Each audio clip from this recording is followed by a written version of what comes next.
একটি প্রশ্ন, এই বিষয়টি এমনিতে আমাদের পরিপূর্ণভাবে জানা অত্যন্ত প্রয়োজন। আমাদের দেশে ধার্মিক মানুষদের মধ্যেও যে সমস্ত বিষয়গুলোতে ত্রুটি পরিলক্ষিত হয়, এর মধ্যে অন্যতম হল সম্পদ বন্টনে শরিয়ার গাইডলাইনকে পরিপূর্ণভাবে আমরা অনুসরণ করি না। অনেক নামাজি কালামী মানুষ আছেন, বন্ধুদের মধ্যে অনেক পর্দা মেনটেন করেন সেই মানুষ আছেন, অথচ তার সম্পদ বন্টনের ক্ষেত্রে তিনি শরিয়ার নির্দেশনা পরিপূর্ণভাবে মানেন না অথবা অনেকে জানেন না। ভাই যে প্রশ্নটি করেছেন, আমরা সেই প্রশ্নের উত্তরে যদি যাই তাহলে বলবো যে আপনাকে আল্লাহ তাআলা অনেক সন্তান দিয়েছেন, একাধিক সন্তান দিয়েছেন। সন্তানদের মধ্যে কেউ একজন আলেম হয়েছে, হাফিজ হয়েছে, আপনি তাকে আপনার সম্পদ থেকে অতিরিক্ত দিতে পারবেন কিনা? উত্তর হলো, আপনার মৃত্যুর পর যে বন্টন হবে সে বন্টন কোন হারে হবে, কে কতটুকু পাবে, এটা কোরআন পরিষ্কারভাবে উল্লেখ করে দিয়েছে। সেক্ষেত্রে কোনো প্রকার হেরফের করবার কোনো সুযোগ তো আমাদের হাতে নাই। আপনি জীবদ্দশা থাকবেন না, এমনিতেও আপনার হাতে সে স্কোপ নাই। এবং বাকি যারা জীবিত আছেন তারা আল্লাহর সেই বর্ণনা অনুপাতে বন্টন করতে বাধ্য। আল্লাহ বলেছেন তিলকা হুদুদুল্লাহ, এটা আল্লাহ তাআলার সীমানা। এবং আল্লাহ তাআলা বলেছেন ফরিদাতুম মিনাল্লাহ, এই যে মিরাজ বা প্রত্যেকটা সম্পদের বন্টন এটা আল্লাহর নির্ধারণ, অতএব সেটা পরিপূর্ণভাবে আমরা করব। জীবদ্দশায় যদি আপনার একটা ছেলে হাফেজ বা আলেম হয়েছে, বা একটা ছেলে ধার্মিক, বা একটা ছেলে ভালো, গিফট দেওয়ার ক্ষেত্রে আপনি তাকে একটু বাড়িয়ে দিলেন অথবা শুধু তাকে দিলেন, এটা করতে পারবেন কিনা? এর উত্তর হলো যে সংখ্যাগরিষ্ঠ ইমামদের মতে সন্তানদের মধ্যে গিফট দেওয়ার ক্ষেত্রে, সম্পদ দেন, টাকা পয়সা দেন, জমি জমা দেন, এটা দেওয়ার ক্ষেত্রে সমতা বজায় রাখাটা এটা উত্তম এবং উচিত। যদিও হাম্বলি ফকিহগণের মতে এটি ওয়াজিব, কারণ নবী করিম সাল্লাল্লাহু আলাইহি ওয়াসাল্লাম একজন সাহাবী তার এক সন্তানকে দিয়েছেন আর বাকিদেরকে দেন নাই, নবী আলাইহিস সালাম তাকে ভর্ৎসনা করেছেন। এখান থেকে বোঝা যায় এটা ওয়াজিব। এটা হাম্বলি ফকিহদের মতে, যদিও সংখ্যাগরিষ্ঠ ইমামদের মতে ওয়াজিব নয়, তবে এটা উচিত এবং ভালো কাজ। এটা কখনো ভায়োলেশন করা যাবে কিনা বা কখনো ব্যতিক্রম করা যাবে কিনা? উত্তর হলো বিশেষ বিবেচনায় করা যাবে।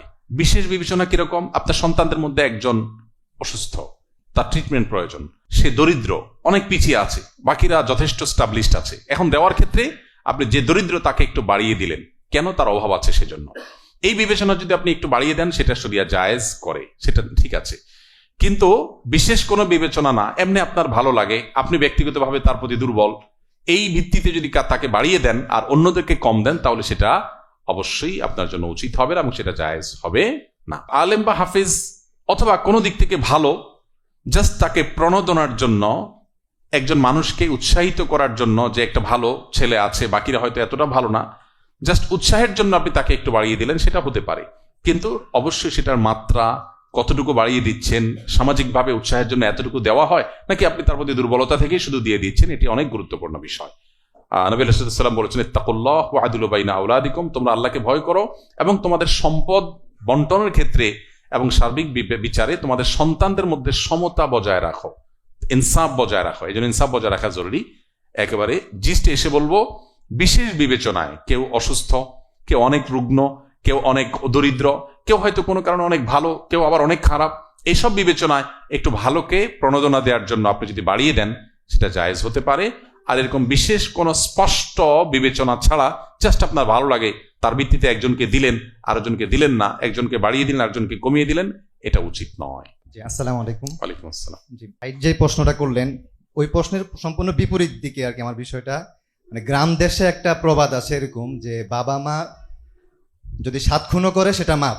বাবা মায়ের ক্ষেত্রে কোনো ভুল ধরা যাবে না, তারা চাইলে যা মানে সন্তানের সাথে যে কোনো বিষয়ে তারা করতে পারবে, তাদের বিষয়ে কোনো প্রশ্ন তোলা যাবে না। এবং যদি আপনার সাথে অন্যায়ও করে বা অনাচারও করে, সম্পদের দিক থেকে ঠকায় বা যে কোনো বিষয়ে, তারা যেটা বলে ওটাকে তুমি মেনে নাও, সহ্য করো। 1 বছর, 2 বছর, 5 বছর, লাগলে তোমার 20 বছর, বাবা যতদিন বেঁচে আছে, মা যতদিন, মানে তারা যতদিন বেঁচে আছে, তুমি এটাকে মেনে নাও, মানে সহ্য করে নাও। কিন্তু আমার প্রশ্নটা হলো, এটা কোরআন হাদিস অনুযায়ী কি এটাকে আসলেই কতটুকু সঠিক যে মানে বাবা মা হলেই 7 খুন তার মাপ হয়ে যাবে, সে সন্তানের জীবন নিয়ে ছিনিমিনি খেলতে পারবে, তার যে ন্যায্য হক, যে মানে অন্যান্য ভাই বোনদের সাথে যে তার মানে বৈষম্য করলে বা দেখা গেছে সম্পদ বন্টনের ক্ষেত্রে বিয়ে শাদীর বিষয়গুলোতে দেখা গেছে সামর্থ্য আছে, তবুও বিয়ে শাদীর বিষয়ে সে বিয়ে শাদীর ব্যবস্থা করতেছে না, বা তার সে বরঞ্চ দেখা গেছে সন্তানকে বিপদে ঠেলে দিচ্ছে, বলতেছে যে তুমি পারলে প্রেম করো বা মানে যে কোনো অন্যভাবে তুমি বিয়ে করে নাও। সামর্থ্য আছে কিন্তু সে দায়িত্বগুলো পালন করতেছে না। তো সেই ক্ষেত্রে বাবা মাকে আমি মানে তখন সন্তানের করণীয়টা কি, বাবা মাকে উনি ধন্যবাদ। কিভাবে আপনার বোঝাবে? পরিচয়টা একটু দিবেন প্লিজ। জি, আমি আমিন মুন্সি, আমি সাব এডিটর হিসেবে কাজ করি একটা দৈনিক পত্রিকায়, আর আমি দরা হাদিস পড়েছি তেজগাঁও রেলওয়ে জামিয়া ইসলামিয়া ঢাকায়। মাশাআল্লাহ, ধন্যবাদ। ভাই আমিন মুন্সি খুবই গুরুত্বপূর্ণ আরেকটা সম্পূরক প্রশ্ন করেছেন। আমাদের এই প্রশ্ন তো আসলে কয়েক ঘন্টা চললে খুব ভালো হতো, বাট সময় খুব বেশি সায় দিচ্ছে না। খুবই গুরুত্বপূর্ণ একটি কথা বলেছেন ভাই আমিন মুন্সি। আমি কিন্তু ওই প্রশ্নের উত্তর প্রসঙ্গে বাবা মাকে আসামির কাঠগড়ায় দাঁড় করিয়েছি। আপনার লক্ষ্য করার কথা, আমি বলেছি কোন প্রকার যৌক্তিক পার্থক্য করবার মতো কারণ ছাড়া, নিছক আমার ভালো লাগে তাই বেশি দিলাম কম দিলাম, এটা যদি হয় তো নবী সাল্লাল্লাহু আলাইহি ওয়াসাল্লাম বলেছেন ইত্তাকুল্লাহ, আল্লাহকে ভয় করো। কাকে বলেছেন আল্লাহ তাআলা? নবী সাল্লাল্লাহু আলাইহি ওয়াসাল্লাম বাবা মাকে বলেছেন তোমরা সন্তানদের প্রতি সমতা করার ক্ষেত্রে আল্লাহকে ভয় করো। তাহলে এখান থেকে বোঝা যায় বাবা মা হলেই সাতক্ষণ মাপ, বাবা মা হলে যা ইচ্ছা তা করা যাবে সন্তানদের প্রতি, এরকম কোনো ধারণা ইসলামে গ্রহণযোগ্য নয়। বরং আমাদের সমাজে এটা ঠিক যে বাবা মায়ের হক নিয়ে অনেক বেশি আলোচনা হয়, সন্তান সন্ততির হক নিয়ে আলোচনা একটু কম হয়।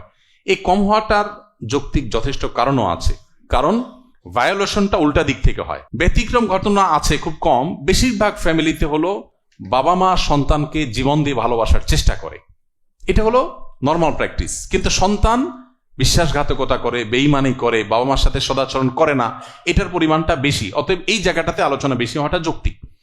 কিন্তু সেই সাথে আমাদের এটা ভুলে গেলে চলবে না, বাবা মা হয়ে যদি সন্তানের প্রতি অবিচার করা হয়, বিচার আল্লাহ তাআলা ঠিকই করবেন। তবে হ্যাঁ, এখানে একটা কথা আছে, সন্তান হিসাবে আমরা বাবা মায়ের বিচারের দায়ভার নিজের কাঁধে তুলে নিতে পারি না। অর্থাৎ আমি আমার বাবা মাকে বিচার করতে পারি না। হ্যাঁ, বারবার করে ভাই আমিন মুন্সি বলছিলেন যে সন্তান কি করবে, সবরই করে যাবে। উত্তর হ্যাঁ, সবর করে যাবে। প্রতিকারের জন্য কোনো পথ যদি খোলা থাকে বাবা মার প্রতি সরাসরি কোনো প্রকার অসম্মানমূলক কোনো কিছু করা ছাড়া, যেমন ধরুন আত্মীয় স্বজনের ভিতরে বাবা মার উপরে প্রভাব আছে যাদের, তাদের কাছে নালিশ করলেন, তাদের মাধ্যমে বিচারের ব্যবস্থা করলেন, তাদের মাধ্যমে প্রেসার ক্রিয়েট করলেন, এগুলো করার রাইট অবশ্যই সন্তানের আছে। কিন্তু বাবা মাকে বেইজ্জত করা, অপমান করা, ছোট করা, তুচ্ছ করা, এই অধিকার সন্তানের নাই। যদি বাবা মা অন্যায় করেন তার বিচার আল্লাহ করবেন, সন্তান হিসাবে সবর করবেন। আমরা দুনিয়াতে সবকিছুর প্রতিকার পাবো না, তাহলে আখিরাত কেন? কিছু জিনিসের প্রতিকার হবে কোথায়? আখিরাতে, আল্লাহ রাব্বুল আলামিনের কাছে। দুনিয়াতে সবকিছুর প্রতিকার আমরা পাবো না। অতএব আমি যে কোনো মূল্যের প্রতিকার পেতেই হবে, এটা ইসলাম আমাদেরকে বলে না। অতএব বাবা মার পরে আমাদেরকে সবর করতে হবে। একই সাথে বাবা মাকে কোনো দায় মুক্তি, ব্লাঙ্ক চেক ইসলাম দেয়নি যে যা খুশি তা করো। প্রতিটা সন্তানের প্রতি অবিচার, জুলুম হলে তার বিচার অবশ্যই আল্লাহ তাআলা কিয়ামতের দিন করবেন, সেটাও বাবা মাকে লক্ষ্য রাখতে হবে। এখানে প্রসঙ্গত আরেকটি কথা এসেছে যে বাবা মারা সাধারণত সন্তানদের মিরাস বা সম্পদ দেওয়ার ক্ষেত্রে তারা যে বৈষম্য করে থাকেন, এর পাশাপাশি বিয়ের ক্ষেত্রে বৈষম্য করে থাকেন। খুবই গুরুত্বপূর্ণ এবং এই সময় খুবই প্রাসঙ্গিক একটি প্রশ্ন। এই প্রশ্ন উত্তর হলো যে কোনো বাবা মা সন্তানকে যদি কোনো যৌক্তিক কারণ ছাড়া বিবাহ বিলম্ব করতে থাকেন, অনেক বাবা মা আছেন শুধু জাগতিক কারণে যে তুমি আরো টাকা পয়সা কামাও, আরো সামাজিক অবস্থান করো, তথাকথিত নিজের পায়ে দাঁড়াও, এগুলো করতে করতে বিবাহ বিলম্ব করতে করতে সন্তানের চরিত্র ধ্বংস হয়ে যায়, যাক এটি নিয়ে তাদের কোনো মাথা ব্যথা নেই। এরকম যদি হয় তাহলে সেক্ষেত্রে বাবা মার অনুমতি ছাড়া, এটা অবশ্য পরিস্থিতি বিবেচনা সাপেক্ষে, সবার জন্য না, আমরা এই ক্ষেত্রে বলি কমন মূলনীতি। তবে পার্টিকুলার কোনো কেস যদি হয়, নির্দিষ্ট কোনো ব্যক্তির ইস্যু হয়, আমরা বলি কোনো আলেম তার সাথে সাক্ষাৎ করে আপনার পুরো বিষয়টাকে খুলে বলে তারপর আপনি সমাধান নেবেন। কিন্তু কমন মূলনীতি হলো যদি কোনো বাবা মা দুনিয়াবী পার্থিব কারণে সন্তানের বিবাহকে অযৌক্তিক সময় পর্যন্ত বিলম্ব করতে থাকেন, তাহলে সেক্ষেত্রে সেই বাবা মার অভিভাবকত্ব করবার অধিকার থাকে না। তখন সমাজের গণ্যমান্য ব্যক্তিবর্গের অভিভাবকত্বে সে সন্তান বিবাহের উদ্যোগ নিতে পারে। অতএব ইসলাম মানুষকে হাত পা বেঁধে দেয়নি, সেটা বাবা মার কাছেও না। এরপর আমরা আর এক দুইটা প্রশ্ন হয়তো নিতে পারবো কিনা, বোনদের প্রশ্ন আছে। আমার দুইটা প্রশ্ন, একটা প্রশ্নই করি আমি। একটা করেন জি, সময় কম। বর্তমানে অনেক মসজিদ ফজরের পর মক্তব ও দ্বীনি ব্যবস্থা বন্ধ হয়ে যাচ্ছে, নতুন প্রজন্মের থেকে দূরে সরে যাচ্ছে। সালাত পড়ার ছাড়া সমাজ ও যুবকের দ্বীনি পথে আনার জন্য ইমাম সাহেবের কি ধরনের উদ্যোগ নেওয়া প্রয়োজন? ইমাম সাহেবগণ মসজিদে আসলে শুধু নামাজ পড়াবেন না, নামাজের পাশাপাশি মসজিদের মানুষের, সমাজের মানুষের সার্বিক সুবিধা অসুবিধাগুলো বিবেচনা করে সেগুলো সমাধানের জন্য নানাবিধ উদ্যোগ ইমাম সাহেবদেরকে নিতে হবে, এটা তাদের কর্তব্যের অংশ। আসুন্নাহ ফাউন্ডেশন সেই কর্তব্য ইমাম সাহেবদেরকে স্মরণ করিয়ে দেবার জন্য ইমাম প্রশিক্ষণ শুরু করেছে। আমরা গেল সপ্তাহে 5 দিন ব্যাপী 100 জন প্রায় ইমামকে প্রশিক্ষণ দিয়েছি এবং আগামী সপ্তাহে আবার 100 জন ইমাম রংপুর বিভাগের, তাদেরকে আমরা, এটা পরিমাণ সংখ্যাটি 200তেও যেতে পারে আবেদনের উপর নির্ভর করে, আমরা 200 জন ইমামকে বা 100 জন ইমামকে প্রশিক্ষণ দিয়ে তাদেরকে তাদের দায়িত্ব স্মরণ করিয়ে দিতে চাই। একজন ইমাম তার মহল্লাতে বিশেষ করে ইমামতির পাশাপাশি সমাজের মানুষকে দ্বীনি চেতনা জাগ্রত করবার জন্য নানাবিধ উদ্যোগ তাকে নিতে হবে, সামাজিক উদ্যোগ নিতে হবে, সামাজিক সংকটে তাদেরকে সামনে এগিয়ে আসতে হবে। বিশেষ করে তরুণ, শিশু, নারী, পুরুষ, বৃদ্ধ, বিভিন্ন শ্রেণী পেশা মানুষের জন্য আলাদা আলাদা বিভিন্ন সময় উপযোগী উদ্যোগ তাদের গ্রহণ করতে হবে। এই বিষয়টি ইমাম সাহেবদের কর্তব্যের অংশ, বিধায় ইমাম সাহেবরা সে কাজটা করবেন। আমরা দোয়া করি আল্লাহ তাআলা ইমাম সাহেবদেরকে সে কাজ করার তৌফিক দান করুন। আমি মোহাম্মদ ইয়াকুব আলী ফরিদাবাদ থেকে গত বছর ফারিগ হয়েছি। শায়েকের কাছে আমার জানার বিষয় হলো, আমাদের সমাজে তৃতীয় শ্রেণীর যে মানুষ বসবাস করে, যাদেরকে আমরা হিজড়া হিসাবে চিনি, তাদের ধর্মীয় শিক্ষার ক্ষেত্রে আমাদের কোনো উদ্যোগ আছে কিনা, বা এই ফাউন্ডেশন থেকে কোনো উদ্যোগ আছে কিনা।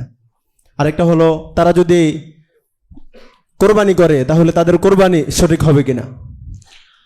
ধন্যবাদ ভাই ইয়াকুব আলীকে। আমরা আলেম না এরকম মানুষদের প্রশ্নকে অ্যাপ্রিসিয়েট করব, যারা আলেম তাদের প্রশ্নের চাইতে আমরা গায়রে আলেমদের প্রশ্নকে অ্যাপ্রিসিয়েট করব। তারপর ইয়াকুব আলী প্রশ্ন করেছেন, আমি অল্পতে তার প্রশ্নের উত্তর দেওয়ার চেষ্টা করি।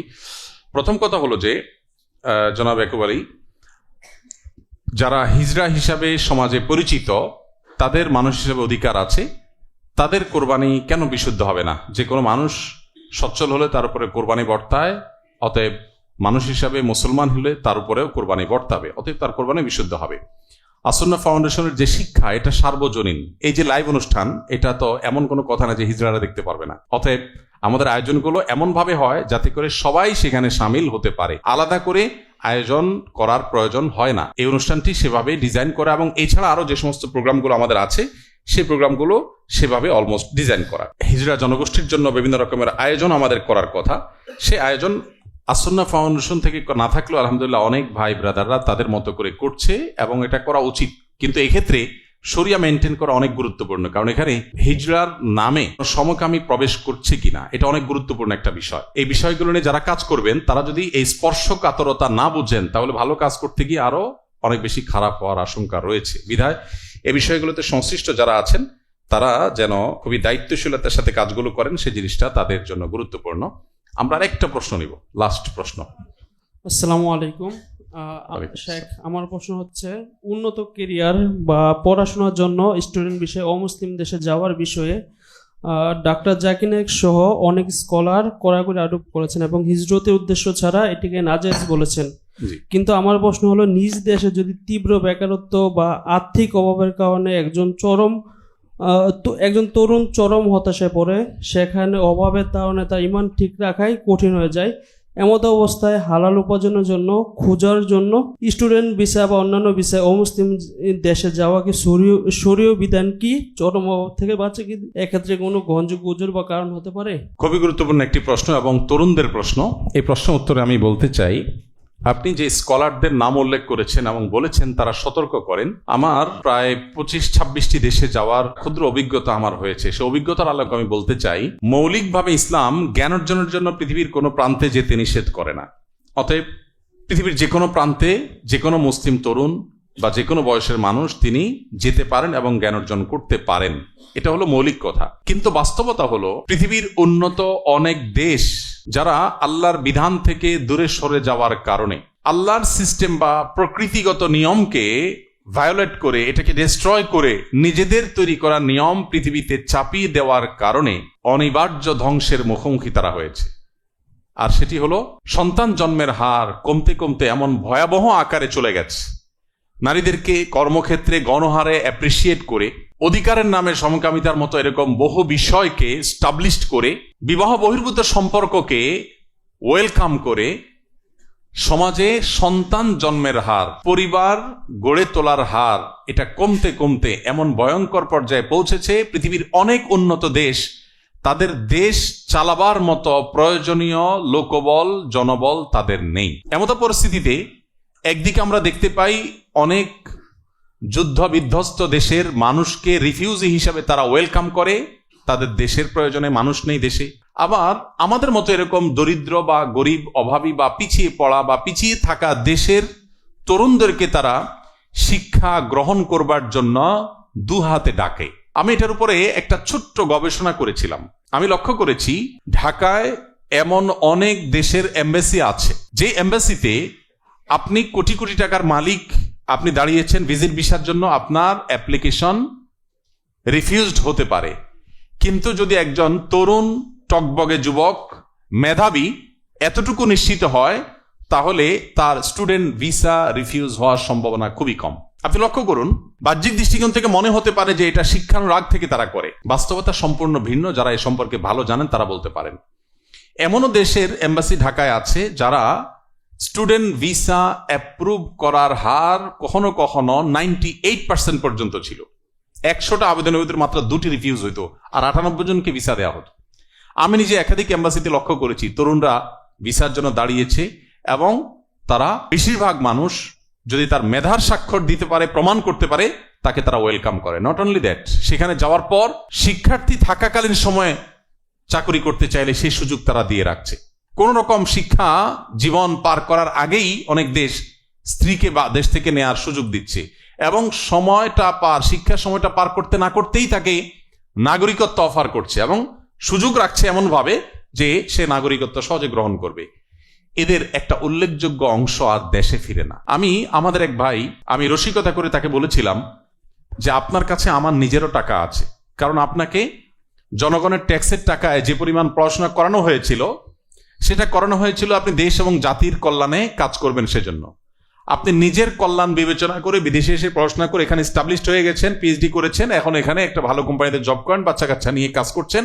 দেশে যে সম্পদ আছে, বাবা মা মরার অপেক্ষায় ছিলেন, যতদিন ছিল তারা বেঁচে মাঝে মধ্যে যেতেন, তারা মারা গেছেন, এখন কি করবেন? ওটা বিক্রি করে হুন্ডিতি করে টাকাটা নিয়ে এসে এখানে একটা বাড়ি কিনেছেন। তো আপনাকে যে একেবারে ক্লাস 1 থেকে নিয়ে বুয়েট বা ঢাকা মেডিকেল বা ঢাকা ইউনিভার্সিটি বিভিন্ন পর্যায় পর্যন্ত আনার পেছনে জনগণের ট্যাক্সের টাকা ব্যয় হয়েছে, এই টাকার আপনি কি ঋণ পরিশোধ করেছেন? তিনি আমাকে কোনো সদুত্তর দিতে পারেননি। এই জন্য আমি বলতে চাই, এটা একটা দিক। আরেকটা দিক হলো যেটা আপনি বলেছেন, স্কলাররা বলেছেন, এই সন্তানদের কিভাবে বেঈমান করা যায়, ইসলাম বিমুখ করা যায়, তার জন্য বহু আয়োজন তারা করে রেখেছে, এত সূক্ষ্মভাবে, এত কৌশলে যে সেটা বোঝা কঠিন। অনেক সন্তান আছে খুব ধার্মিক পরিবারের সন্তান, সেখানে গিয়ে ছেলে মেয়ে পড়াশোনা করতে গিয়ে হারাম সম্পর্কে জড়িয়ে মাদকে অগ্রসর হয়ে এমন পর্যায়ে চলে যায়, ওই সন্তানকে বাবা মা আর ফেরত পায় না, দেশ আর ফেরত পায় না। সেই রকম ভয়ঙ্কর একটা অভিজ্ঞতার জায়গা থেকে অবশ্যই বিদেশে পড়তে যাওয়ার আগে 10 বার ভাবা উচিত, আমি যে রিটার্ন করব, আমি যে ব্যাক করব, সেটার সম্ভাবনা কতখানি। সে কনফিডেন্ট যদি জোরালোভাবে থাকে এবং আত্মবিশ্বাস যদি থাকে, পরিবার যদি সেরকম ব্যবস্থা রাখে, সকল যদির পজিটিভ উত্তর থাকার পর এটি জায়েজ হতে পারে। আর না হলে এটি শরিয়াত দৃষ্টিকোণ থেকে জায়েজ হবে না। বিশেষ করে যদি আমার মুসলিম আইডেন্টিটি নিয়ে টানাটানি হওয়ার আশঙ্কা থাকে, তাহলে এই শিক্ষাকে ইসলাম কখনো অ্যাপ্রিসিয়েট করে না, যে শিক্ষা মানুষের অস্তিত্বকে বিলীন করে দেয়, আইডেন্টিটি চেঞ্জ করে দেয় এবং জাহান্নামের দিকে নিয়ে যায়, সে শিক্ষা আমাদেরকে কখনো অর্জন করতে বলে না। তাহলে খোলাসা কথা হলো, বিদেশে পড়তে গেলে কোন দেশে যাচ্ছি, সেখানকার পরিবেশটা কি, সেখানে কি আমার ইমান আমল ঠিক থাকবে কিনা, আমি আবার ব্যাক করবো কিনা, আর সেখানে এস্টাবলিশড হলেও আমার দায়িত্বশীলতার জায়গাটা আমি পূরণ করতে পারবো কিনা, এই জিনিসটা অনেক গুরুত্বপূর্ণ। আজকাল বাবা মার কাছে গল্প দেওয়াটা অনেকটা গুরুত্বপূর্ণ হয়ে উঠেছে। আমাদের সমাজটা এখন ভাবসাবের সমাজ। বেশিরভাগ মানুষ, আমি ঢাকায় যে এলাকায় বসবাস করি, কয়েকজনের সাথে আলাপ হচ্ছিল যে আমাদের পরিচিত কয়েকজনের মধ্যে প্রায় বেশিরভাগই দেখা যাচ্ছে সন্তান কারো ইউকেতে, কারো অস্ট্রেলিয়াতে, কারো কানাডাতে, কারো আমেরিকাতে, তারা এস্টাবলিশড। এই সন্তানদের বেশিরভাগই আর ফিরে আসে না। এখন বাবা মা হিসেবে গল্প দিতে এটা বেশ ভালোই লাগে যে আমার এক ছেলে অমুক দেশে পড়ে, আরেক ছেলে অমুক দেশে পড়ে, মেয়েটা অমুক দেশে আছে, এগুলো শুনতে খুব ভালো শোনা যায়, বলতে খুব ভালো লাগে, কিন্তু ভেতরে অনেক কষ্ট থাকে।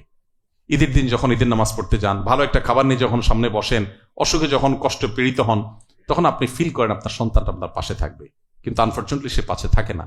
এবং লাইভে ভিডিওতে ছেলের বউ, নাতিপুতি এগুলো দেখতে দেখতে একসময় বড় বড় নিঃশ্বাস আসে যে কবে তাদেরকে পাবো, কিন্তু তাদেরকে পাওয়া এত সহজ না। দিন যত যায় হারিয়ে যায় সামান্য একটু ভাবসাবের জন্য, তথাকথিত সামাজিক মর্যাদার জন্য আমাদের সন্তানদেরকে আমরা দূরে ঠেলে দিই, আমাদের পরিবারগুলো শেষ হয়ে যায়, আমরা অনেকে সে বিষয়গুলো বিবেচনা করি না। অতএব এই সব বিষয়কে বিবেচনা করে যদি কেউ যেতে চায় এবং তার কনফিডেন্ট থাকে যে সেই সমস্ত রিস্কগুলোকে সবগুলোকে সে চ্যালেঞ্জ হিসাবে নিতে পারবে এবং সে কামব্যাক করবে ইনশাআল্লাহ বিদিল্লাহ, তার জন্য অবশ্যই জায়েজ আছে।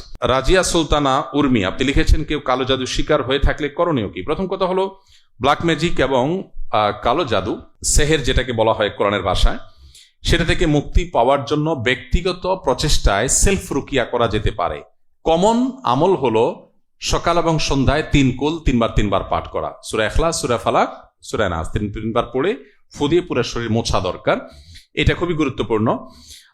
এর বাইরে সবসময় ওযু সহকারে থাকার একটা বিশেষ সুফল পাওয়া যায়। আরেকটি হলো 5 ওয়াক্ত নামাজের পর আয়াতুল কুরসি পাঠ করলে শয়তানের আক্রমণ থেকে আল্লাহ তাআলা হেফাজতে রাখেন। এবং রুকিয়ার বিভিন্ন অডিও আছে, সেই অডিওগুলো শোনা, বাসা বাড়িতে উচ্চস্বর তেলাওয়াত করা। একটা জিনিস আমাদের সমাজ থেকে হারিয়ে গেছে, এর মধ্যে সে একটা অন্যতম, মানে যে জিনিসটার কথা বলতে চাচ্ছি সেটা হলো যে কোরআন কারীমের তেলাওয়াত।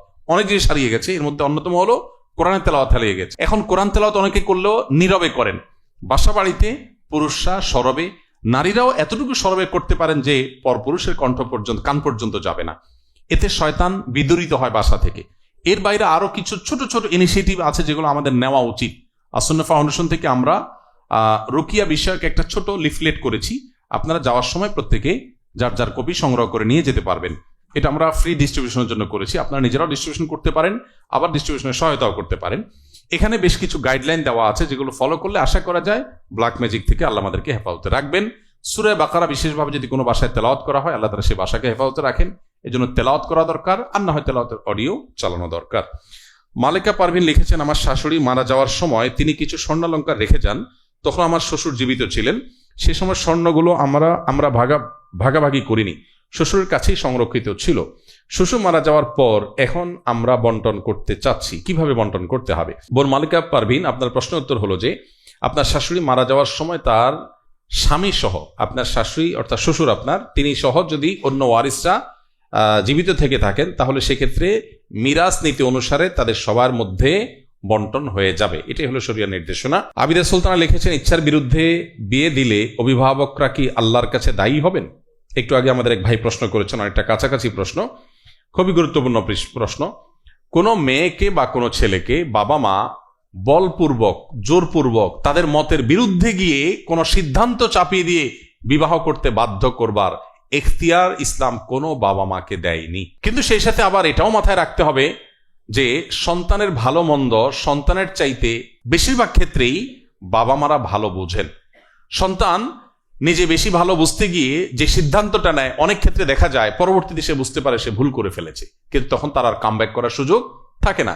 এই জায়গাটাতে ব্যালেন্স করা গুরুত্বপূর্ণ। কোনো বাবা মার ভিতরে দিন নেই, আল্লাহর ভয় নেই, বিচক্ষণতা নেই, এরকম বাবা মা, তার গাইডলাইন আমাদের জন্য ক্ষতিকর হতে পারে। কিন্তু ইন জেনারেল বাবা মা সন্তানের কল্যাণ চায় এবং অভিজ্ঞতার কারণে তারা পাত্রপাত্রী নির্বাচনের ক্ষেত্রে অনেক দিক বিবেচনা করতে পারে।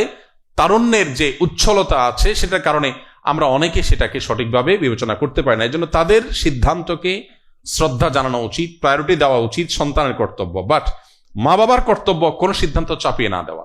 তারা মতামত দিতে পারেন, সন্তান হিসেবে সেই মতামতকে মূল্যায়ন করা উচিত পজিটিভলি, সেটাও ঠিক আছে। কিন্তু কোনো বাবা মার এই এখতিয়ার নাই যে আমি এই জায়গায় তোমাকে বিয়ে দেবে, এখানেই তোমার করতে হবে, জোর করে করাবো, এটার এখতিয়ার নাই। এখন কথা হলো, অপ্রাপ্ত বয়স্ক কোনো সন্তানকে যদি বাবা মা এরকম করেন, তাহলে প্রাপ্তবয়স্ক হওয়ার পর বাবা মার দেওয়া বিয়ের ব্যাপারে তিনি এখতিয়ার রাখেন, সেটাকে কন্টিনিউ করবেন না করবেন না, এটা হলো শরিয়ার বিধানের কথা বলছি। আর প্রাপ্তবয়স্ক কারোর সাথে যদি বাবা মা এরকম আচরণ করেন আর তিনি যদি নিরুপায় হয়ে সম্মতি দিয়ে দেন, তাহলে বাই ল আইনগতভাবে বিয়ে হয়ে যাবে, কিন্তু বাবা মা গুনাহগার হবেন সন্তানকে এই ধরনের জোর পূর্বক ভাবে সিদ্ধান্ত চাপিয়ে দেওয়ার জন্য। এক্ষেত্রে সন্তানের মত এবং স্বাধীনতাটা অনেক গুরুত্বপূর্ণ। শরিয়া কি পরিমাণ ব্যক্তি স্বাধীনতা দিয়েছে সেটা আমরা অনেকেই হয়তো জানি না। কেনাবেচা বলুন, লেনদেন বলুন, এই সমস্ত ক্ষেত্রে প্রত্যেকটা মানুষকে শতভাগ স্বাধীনতা ইসলাম দিয়েছে। আপনি স্বামী স্ত্রীর মধ্যে সম্পদের যে ব্যাপারটা আছে, এখানে স্ত্রীর সম্পদের শতভাগ এখতিয়ার স্ত্রীর, সেখানে স্বামীর কোনো হস্তক্ষেপ করবার কোনো সুযোগ ইসলাম রাখেনি। আমরা অনেকেই মনে করি যে ইসলাম বোধহয় আমাদের হাত পা বেঁধে দিয়েছে। ইসলামকে এরকম নেগেটিভলি প্রমাণ করার বা প্রচার করার একটা প্রচেষ্টা আমাদের সমাজে আমরা দেখতে পাই। তো এক্ষেত্রে বোন আবিদা সুলতান, আপনাকে বলবো যে বাবা মা যদি ইচ্ছার বিরুদ্ধে সন্তানকে বিবাহের ব্যাপারে কোনো মত চাপিয়ে দেন, আর সন্তান যদি সে চাপ সহ্য করে ইয়েস বলে ফেলে, কবুল বলে ফেলে, তাহলে বিয়ে হয়ে যাবে, কিন্তু বাবা মা এর জন্য গুনাহগার হবেন, এবং পরবর্তীতে যথাযথ নিয়মে তিনি যদি মনে করেন তিনি ক্ষতিগ্রস্ত হয়েছেন, অবশ্যই তিনি প্রতিকার চাওয়ার শরীয়ী কারণ থাকতে পারে। এরপরে মেহরিন আফরিন শিক্ষার্থী, ঢাকা বিশ্ববিদ্যালয়, আপনি লিখেছেন, আমি বিশ্ববিদ্যালয়ে পড়াশোনা করি, আলহামদুলিল্লাহ, কোনো হারাম সম্পর্কে জড়িত নই, তবে বর্তমান ফিতনাপূর্ণ পরিবেশে দিন ও মানসিক শান্তির জন্য স্টুডেন্ট অবস্থায় বিয়ে করতে চাই, কিন্তু পরিবারের আর্থিক অবস্থা ভালো নয়, বাবা চাকরির পর বিয়ে দিতে চান, আর আমারও এখন কোনো আয় নেই, এই অবস্থা আমার করণীয় কি? আমি নাম দেখে ধারণা করছি এটা কোনো বোন, এবং বোনদেরই প্রশ্ন, কিন্তু প্রশ্নের প্যাটার্ন দেখে মনে হচ্ছে ছেলেদের প্রশ্ন। তো কোনো বোন যদি এমন হয় যে তার চাকরির জন্য বিবাহ বাবা মা আটকে রাখেন, তাহলে এটা তো আশ্চর্যের বিষয়। এই প্রশ্ন তো ছেলেদের বেলায় প্রযোজ্য হওয়ার কথা, কিন্তু আমাদের সমাজ আজকাল মেয়েদেরকেও ছাড়তে রাজি না, তাদেরকেও টাকার মেশিন বানাতে চায়, যে ছেলেকে একটা টাকা মেশিন বানাই, মেয়েকে আরেকটা মেশিন বানায়, 2 মেশিন থেকে টাকা আসতে থাকুক। এরকম একটা টেন্ডেন্সি আমাদের সমাজে হয়ে গেছে, দুর্ভাগ্যজনক বাস্তবতা। আমরা এর আগে বলেছি, কোনো অভিভাবক যদি প্রাপ্তবয়স্ক হওয়ার পরও সন্তানকে বিয়ে দিতে গড়িমসি করেন, এদিকে সন্তানের চরিত্র নষ্ট হওয়ার মতো শঙ্কা তৈরি হয়, তাহলে সেক্ষেত্রে পরিস্থিতি পর্যালোচনা সাপেক্ষে এই ধরনের ইস্যুগুলোকে আমরা বলি নির্দিষ্ট কোনো আলেম মুফতির কাছে দেখা করে বিস্তারিত বলে তারপরে তার কাছ থেকে উত্তর জানার চেষ্টা করতে হবে।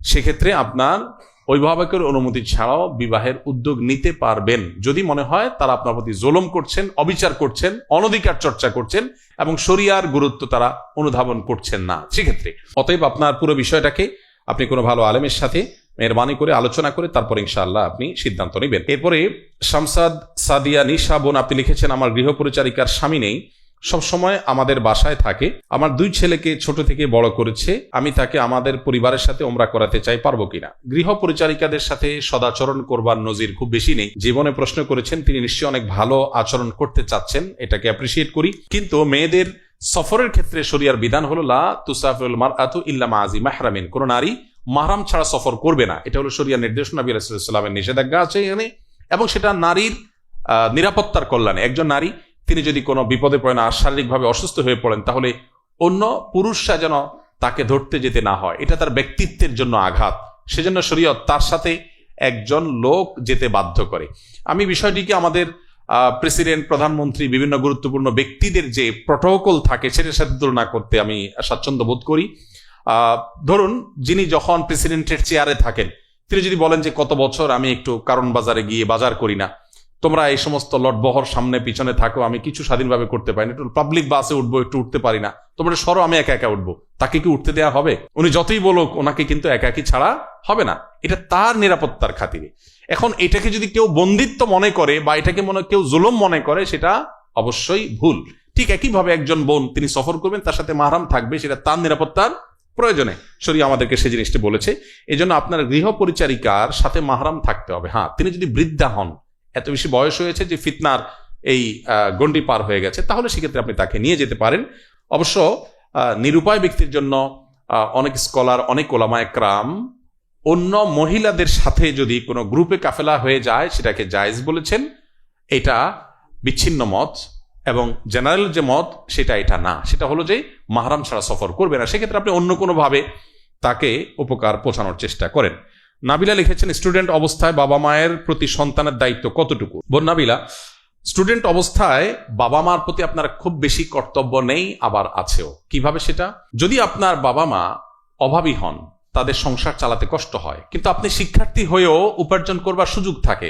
অনেক পাবলিক ইউনিভার্সিটির বা প্রাইভেট ইউনিভার্সিটির অনেক স্টুডেন্ট আছেন, অনেক কলেজ স্টুডেন্ট আছেন যারা চাইলে একটু টিউশন ইত্যাদি করে উপার্জন করতে পারেন।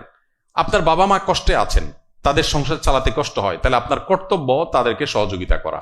অবশ্যই দায়িত্বটা আপনার একার না, ভাই বোন সবার উপরে, সবাই সমান হারে বা আনুপাতিক হারে শরিয়ার নির্দেশনা অনুপাতে বাবা মার সহযোগিতা করতে হবে। যদি আপনার অন্য ভাই বোন না করে, আল্লাহ আপনাকে সামর্থ্য দিয়েছেন, তাহলে আপনার কর্তব্য আপনি সেটা করা। আমি আমার নিজের অভিজ্ঞতা এক্ষেত্রে বলতে পারি। আমি যখন ছাত্র জীবনে মাদ্রাসায় পড়ি, হাটহাজারী মাদ্রাসায় পড়ি, সাধারণত সারা দেশ থেকে মানুষ হাটহাজারী মাদ্রাসায় পড়ার জন্য যায়। আমি ওই মাদ্রাসায় পড়াকালীন সময় আমার আব্বার জীবনে একটা বিপদ আসে ব্যবসার ক্ষেত্রে। তিনি বড় ধরনের একটা লসের মুখোমুখি হন এবং তার সবকিছু থমকে গেছে, সংসার চালানো দায় হয়ে গেছে। তখন আমি হাটহাজারী মাদ্রাসার মাঝপথে পড়ালেখা বন্ধ করে আমি চলে আসি মফস্বল জেলা শহর বা আরেকটা জেলা শহর পর্যায়ে মাদ্রাসা, ছোট মাদ্রাসা, যশোরে দয়াটনা মাদ্রাসা। আমার চলে আসার একমাত্র কারণ হলো বাবাকে সহযোগিতা করা। আমি এটা চিন্তা করিনি যে একটা ভালো বড় মাদ্রাসায় চান্স পেয়েছি, সেটা রেখে আমি একটা জেলা পর্যায়ে আরেকটা ছোট মাদ্রাসায় কেন যাব। আমি সেটা বিবেচনা করিনি, কারণ শরিয়া আমাকে নির্দেশ করেছে, বাবা বিপদে পড়েছেন, সংসার চালাতে পারছেন না, আমি প্রাপ্তবয়স্ক হয়ে গেছি, আমার কর্তব্য তাকে সহযোগিতা করা। আমি তখন যশোর যুব প্রশিক্ষণ কেন্দ্রে 600 টাকা বেতনে একটা ইমামতির চাকরি নেই এবং একই সাথে মাদ্রাসায় পড়ি। একদিকে পড়ালেখা চালাই, অপরদিকে চাকরি করি। চাকরি পুরো টাকাটা 4 বছর আমি চাকরি করেছি এবং বছরে 12 মাসে 600 করে যে টাকা হয়, তার 4 বছরের কোনো মাসে এই 600 টাকা থেকে 6 টাকা কোনোদিন আমি কেটে রেখেছি আমার জানা নাই। লাগলে পরে নিজে বাবার থেকে নিয়ে নিয়েছি, কিন্তু বাবাকে পুরো টাকাটা আমি দিয়েছি সংসারে সহযোগিতা করবার জন্য। আমি আমার জীবনে একটা ঘটনা শুধু শেয়ার করলাম উৎসাহের জন্য। আমাদের অনেক তরুণরা আছে আজকাল অনেক হেয়ালিপানা করে, অনেক আড্ডা মেরে সময় নষ্ট করে, অথচ তার গ্রামে তার বাবা কষ্ট করছেন, তিনি শহরে অনেক মোজ মাস্তি করছেন। দায়িত্বশীলতা আমাদের সমাজ থেকে উঠে গেছে। আমি বড় মাদ্রাসা রেখে মফস্বলে একটা ছোট মাদ্রাসায় গিয়েছি এবং পড়াশোনার পাশাপাশি একটা ছোট জব নিয়েছি, সংসারে বাবাকে হেল্প করেছি। আমি এতে ক্ষতিগ্রস্ত হইনি, আমি লাভবান হয়েছি। আল্লাহ আমাকে ঠকাননি, আল্লাহ আমাকে অনেক বেশি দিয়েছেন। তো আমি বিশ্বাস করি কোন সন্তান যদি বাবা মার অনুগত হন, বাবা মার প্রতি দায়বদ্ধ থাকেন, তাদের প্রতি কর্তব্য পরায়ণ হন, তিনি যদি স্যাক্রিফাইস করেন, আল্লাহ তাআলা তাকে দুনিয়াতে বড় করবেন, আখিরাত তো আছেই ইনশাআল্লাহ। আমরা শেষ প্রশ্ন নিচ্ছি। এমএসটি আসমাউল হোসনা ইলা, আপনি লিখেছেন, আমার বিয়ে হয়েছে 8 মাস। অতীতে একটি হারাম সম্পর্ক ছিল যা স্বামী জেনেছেন। এখন তিনি মানসিকভাবে অস্থির, তিনি নাকি শান্তি পাচ্ছেন না, আমাকে ছাড়তেও চান না, আমিও চাই না। আমাদের দাম্পত্য জীবনে সমস্যা হচ্ছে। এই অবস্থায় স্বামী স্ত্রীর সম্পর্ক কিভাবে স্বাভাবিক রাখতে পারি, আর আমি যে তওবা করেছি আল্লাহ তা কবুল করবেন কিনা। আমি প্রশ্ন উত্তরে যাওয়ার আগে আগের প্রশ্নটির সম্পূরক কথা বলি। আমি বোন নাবিলের প্রশ্ন উত্তরে যে কথাগুলো বলেছি এগুলো ছেলে সন্তানদের জন্য সাধারণত প্রযোজ্য। এখন প্রশ্নকর্তা যেহেতু একজন বোন, অতএব তার জন্য আমার আবার দুটি সম্পূরক কথা বলতে হবে। সেটি হলো, শরিয়ার নির্দেশনা অনুযায়ী বাবা মার ভরণ পোষণ দেওয়ার ক্ষেত্রে ছেলে এবং মেয়ে উভয়ে দায়িত্বশীল। অর্থাৎ ভাইরাই শুধু দায়িত্ব পালন করবে, বোনদের কোনো দায়িত্ব পালন করতে হবে না এবং কোনো দায় নাই, ব্যাপারটা এরকম না। যদি সামর্থ্যবান হন তাহলে সেক্ষেত্রে ভাইদের পাশাপাশি বোনদেরও সহযোগিতা করতে হবে। এটাই হলো বিশুদ্ধতর মত। এখন উভয় যদি সমর্থবান হন, অনেক ওলামাদের মতে ভাই যতটুকু দিবে বোনও ততটুকু দিবে। শরিয়া দৃষ্টিকোণ থেকে বাবা মার ভরণ পোষণের জন্য যদি তাদের প্রয়োজন হয়, যদি তাদের অভাব থাকে, তারা নিজেদের চলতে পারেন, সেই ব্যবস্থা যদি থাকে তাহলে আর সন্তানদের উপর কিছু বর্তায় না। যদি চলতে না পারেন তাহলে ছেলে এবং মেয়ে উভয়ের উপরে সমান হারে বর্তায়। আবার অনেক ওলামা একরাম বলেছেন সমান হারে না, সম্পদের বন্টন নীতি অনুসারে ছেলের জন্য যদি 2 টাকা দিতে হয় তাহলে মেয়ের উপরে 1 টাকা বর্তায়, অর্থাৎ অর্ধেক বর্তায়। দুটি মত ওলামা একরামের রয়েছে, তবে প্রথম মতটি অধিকতর বিশুদ্ধ। অতএব সন্তান হিসাবে মেয়ে হলেও আপনারও দায়িত্ব আসে বাবা মার প্রতি, যদি আপনার সামর্থ্য থাকে। আর যদি আপনার কোনো সুযোগ না থাকে, সামর্থ্য না থাকে, আপনার জন্য টিউশনি করাটা ছেলেদের মতো এতটা সুযোগ অবারিত না, নানান চ্যালেঞ্জেস আছে। সো সে বিষয়গুলো এখানে বিবেচনা আসবে যে আপনার সামর্থ্য আদৌ আছে কিনা, থাকলে আপনারও কর্তব্যের মধ্যে পড়বে। আর এরপরে যে প্রশ্নটি আমি পড়েছিলাম ইতিমধ্যে, এমএসটি আমাতুল হাসান ইলা বোন, আপনার প্রশ্ন উত্তরে আমরা বলতে চাই, স্বামী স্ত্রীর মধ্যকার অনেক আলাপসালাপ হয়, এর মধ্যে অতীতের হারাম সম্পর্কের আলাপসালাপ স্বামী স্ত্রী পরস্পরের মধ্যে শেয়ার করাটাকে অনেকে মনে করেন এটা এক ধরনের আপনার সততার পরিচয়। হ্যাঁ, সন্দেহাতীতভাবে সত্য কথা বলাটা সততা, কিন্তু এই জিনিসগুলো বলার ফলশ্রুতিতে, যেমন আপনি বলেছেন আপনি ক্রাইসিসে আছেন, বহু মানুষ এরকম ক্রাইসিসে আছে। আর তাইবু মিনাদ যামবি কামাল্লা জাম্বালা, মানুষ হিসেবে কোনো গুনাহ হয়ে গেলে আল্লাহর কাছে যদি কেউ তওবা করেন, আল্লাহ তাআলা সে গুনাহ মাফ করে দেন। সে গুনাহ করা আর না করার মতো হয়ে যায় যদি আল্লাহ মাফ করে দেন। অতএব এরকম তওবা করার পর সেটা মানুষের কাছে বলে বেড়ানো, এটা হলো একটা সাক্ষী রাখার মতো। কিয়ামতের দিন এটা ক্রাইসিস তৈরি করবে। অর্থাৎ আপনি এই গুনাহটা করে আবার আরেকজনের কাছে বলেছেন, সে সাক্ষী হয়ে গেল, কিয়ামতের দিন এটা আপনাকে ভোগাতে পারে। এই জন্য গুনাহের কথা বলে বেড়ানোর ভিতরে কোনো কল্যাণ নেই, বরং গুনাহ করেছেন আল্লাহকে বলবেন, আল্লাহর কাছে মাফ চাইবেন, এটাই হলো শরিয়ার নির্দেশনা। এরপরও যেটি হয়েছে যে আপনি বলেছেন এখন অসুবিধা তৈরি হয়েছে, আমি মনে করি যে আপনাদের উভয়ের একজন দক্ষ আলেম যিনি কাউন্সিলিং করতে পারেন তার সাথে সাক্ষাৎ করা দরকার, একাধিক ব্যক্তির সাথে প্রয়োজনে সাক্ষাৎ করা দরকার, এবং স্বামী স্ত্রী উভয় একসাথে। তাহলে সেক্ষেত্রে আপনাদের মধ্যকার মীমাংসার কাজটা হয়তো একজন ভালো আলেম, বিচক্ষণ আলেম এবং কাউন্সিলিং ভালো করতে পারেন এরকম মানুষ হয়তো তিনি করতে পারেন। স্বামী যদি আমার এই বক্তব্য শুনে থাকেন, আমি তাকে বলবো যে স্ত্রী কোনো ভুল করেছেন, তিনি স্বীকার করেন, তিনি ভুল থেকে সরে এসেছেন, এরপরও সেটাকে ধরে রাখার ভিতরে কোনো কল্যাণ নাই, বরং মানুষকে ক্ষমা করা উচিত। আল্লাহ বলেছেন যে আল্লাহ রাব্বুল আলামিন ক্ষমাশীলতাকে পছন্দ করেন, আল্লাহ তাআলা ক্ষমাশীলতাকে ভালোবাসেন, ক্ষমাকারীদেরকে আল্লাহ ভালোবাসেন। এজন্য মানুষকে ক্ষমা করতে জানা উচিত। এবং এই ক্ষেত্রে ভালো কোনো এক্সপার্ট কাউন্সিলর যদি থাকে অথবা সাইকোলজিস্ট যদি থাকে, তাহলে সেক্ষেত্রে আপনাদেরকে হেল্প করতে পারে। আমি শুধু এটুকু বলবো যে আপনি আল্লাহর কোনো এক বান্দা বা বান্দিকে যদি মাফ করতে আপনার ইতস্তত হয়, কিয়ামতের ময়দানে আপনার আমার অজস্র গুনাহ নিয়ে আমরা দাঁড়াতে হতে পারে, সেদিন আল্লাহর কাছে আমরা কি বলবো? অবশ্যই আমাদের মানুষকে মাফ করতে সচেষ্ট হওয়া উচিত। কাউকে মাফ না করে যদি আপনি মনে কষ্ট ধরে রাখেন, তাহলে কষ্টটা আপনারই হবে, অন্য কারোর হবে না। আর যদি মাফ করে দেন, তাহলে যাকে মাফ করে দিয়েছেন তার উপকার হোক বা না হোক, আপনি মানসিকভাবে স্ট্রেসলেস হয়ে যাবেন। আপনি দেখবেন যে আপনি অনেক ভালো ফিল করছেন। এই জন্য কষ্ট ধরে রাখার ভিতরে কোনো কল্যাণ নাই, বরং আপনি যদি চান আল্লাহ আপনাকে ভালোবাসুক, তাহলে আপনি মানুষকে মাফ করতে হবে। এবং এই জন্য যতটুকু প্রশস্ত দরকার সেটি আমাদের মধ্যে থাকা উচিত। এবং ইসলাম এক্ষেত্রে আপনাকে মাফ করার জন্যই উৎসাহিত করে, আল্লাহকে খুশি করার জন্য। আমি আপনাকে বিনীতভাবে অনুরোধ করব যে আপনার স্ত্রীর এই বিষয়টাকে আপনি সম্পূর্ণ ক্ষমাসুন্দর দৃষ্টিতে দেখুন, এবং শয়তান স্বামী স্ত্রীর মধ্যে দূরত্ব সৃষ্টি করবার চেষ্টা করে, এটাকে বড় করে দেখাবার চেষ্টা যখনই আপনার মনের মধ্যে আপনার তৈরি হয়, আপনি বুঝবেন এখানে শয়তান আমাদের মধ্যে দূরত্ব সৃষ্টি করবার চেষ্টা করছে। আপনারা অনেকে হাদিস শুনেছেন, সহিহ মুসলিমে বর্ণিত হয়েছে, নবী আলাইহিস সালাম বলেছেন, শয়তান পানির উপরে তার সিংহাসন রাখে এবং অজস্র অপকর্ম করার পর তার বিভিন্ন সদস্যরা এসে যখন শয়তানের দলনেতাকে বলে যে আমি আজ অমুককে দিয়ে অমুক গুনাহ করিয়েছি, মানুষ খুন করিয়েছি, মাদক সেবন করিয়েছি, খারাপ কাজ করিয়েছি, তো শয়তান তার অনুসারী বা তার যে সদস্যরা আছে তাদেরকে অ্যাপ্রিসিয়েট করে। যখনই কোনো সদস্য এসে বলে আমি অমুক ফ্যামিলিতে স্বামী স্ত্রীর মধ্যে বিচ্ছেদ ঘটিয়েছি, তখন শয়তান সবচেয়ে বেশি অ্যাপ্রিসিয়েট করে এবং সবচেয়ে বেশি বলে তুমি কাজের কাজ করেছো। তো এই জন্য এই জায়গাটা থেকে আমাদের শিক্ষা নিতে হবে যে আমাদের সাধারণ অবস্থার জন্য একথা প্রযোজ্য যে স্বামী স্ত্রীর মধ্যে যদি কোনো কারণে মনোমালিন্য হয়, তাহলে বুঝতে হবে শয়তান এখানে অত্যন্ত জোরালোভাবে অ্যাক্টিভ হয়ে গেছে। এখানে আমাদের চ্যালেঞ্জ হলো নিজে ছোট হয়ে হোক, নিজের ভুল স্বীকার করে হোক, আরেকজনকে ক্ষমা করে হোক, যে কোনো মূল্যে দূরত্ব কমাবার জন্য উদ্যোগ নিতে হবে। এবং এই জন্যই তো দেখবেন স্ত্রীর সাথে শারীরিক সম্পর্ক করার সময় পর্যন্ত দোয়া শেখানো হয়েছে, শয়তান থেকে পানা চাওয়ার দোয়া। স্বামী স্ত্রীর মধ্যে দূরত্ব সৃষ্টি শয়তান করে থাকে। এই জন্য একেবারে প্রথম সাক্ষাৎ যেদিন হয় স্বামী স্ত্রীর, সেদিনও কিন্তু দোয়া শেখানো হয়েছে। আপনি লক্ষ্য করবেন যে পরস্পর থেকে যেন উপকারিতা অর্জন করতে পারে, ক্ষতি থেকে যেন পরস্পর থেকে বেঁচে থাকতে পারে। এই জন্য আজকের পৃথিবীতে পরিবার ভাঙার জন্য চতুর্দিকে হাজারো আয়োজন আছে, এগুলোর বিরুদ্ধে আমাদেরকে অবস্থান গ্রহণ করতে হবে এবং দাম্পত্য সম্পর্কগুলো টেকাবার জন্য সর্বোচ্চ স্যাক্রিফাইস করতে হবে। যে যত বেশি স্যাক্রিফাইস করবেন, আল্লাহ তার উপরে তত বেশি সন্তুষ্ট হবেন। এই বিষয়ের উপর আমরা আসুন্নাহ ফাউন্ডেশন থেকে ছোট্ট একটা চটি পুস্তিকা করেছি, যত্নে থাকুক সংসার এই নামে। এই বইটি নিচে আছে রিসিপশনে, আপনারা যাওয়ার সময় আপনাদের কপি নিতে পারেন এবং আপনারা এই বই আপনাদের মতো করে ফাউন্ডেশন থেকে আপনার প্রিন্টিং কস্টে সংগ্রহ করে এলাকা বিতরণ করবেন। বিশেষ করে স্বামী স্ত্রীর মধ্যে মনোমালিন্য আছে, এই বইটি দিবেন।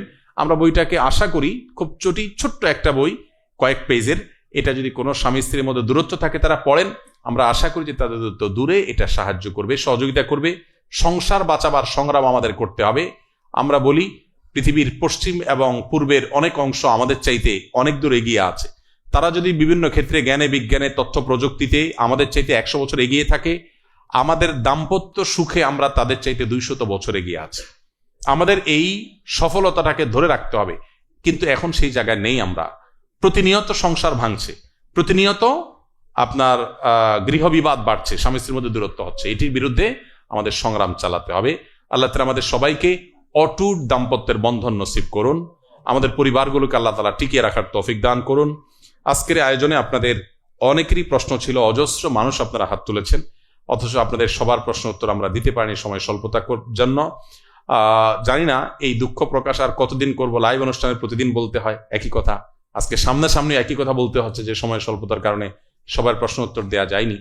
তবে আল্লাহ তাআলা তৌফিক দান করলে ইনশাআল্লাহ বিইذনিল্লাহ আমাদের সুযোগ আসবে প্রশ্নগুলোর উত্তর দেওয়ার, এবং এটার জন্য কল সেন্টার সহ বিভিন্ন আয়োজন আমরা রেখেছি। আরো আয়োজন আমরা করবো ইনশাআল্লাহ, যাতে করে আপনাদের কোনো প্রশ্নের উত্তর পাওয়া ছাড়া যেন না থাকে। এআই চ্যাটবটের যে কাজ চলছে সেটা যদি শেষ হয়ে যায়, আমরা আশা করছি লক্ষ লক্ষ প্রশ্নের উত্তর এট এ টাইম আমরা দিতে পারবো ইনশাআল্লাহ বিইذনিল্লাহ। তো আল্লাহ তাআলা আমাদেরকে সেই তৌফিক দান করুন, এবং আপনারা ধৈর্য ধারণ করেছেন, দূর দূরান্ত থেকে এসেছেন, সেজন্য আপনাদের সবাইকে ধন্যবাদ জানিয়ে আজকের মতো এখানে শেষ করছি। হাজা মা ইনদি ওয়াল ইলমু ইনদাল্লাহ ওয়া জাযাকুমুল্লাহু খায়রা। ওয়াসসালামু আলাইকুম ওয়া রাহমাতুল্লাহি ওয়া বারাকাতুহু।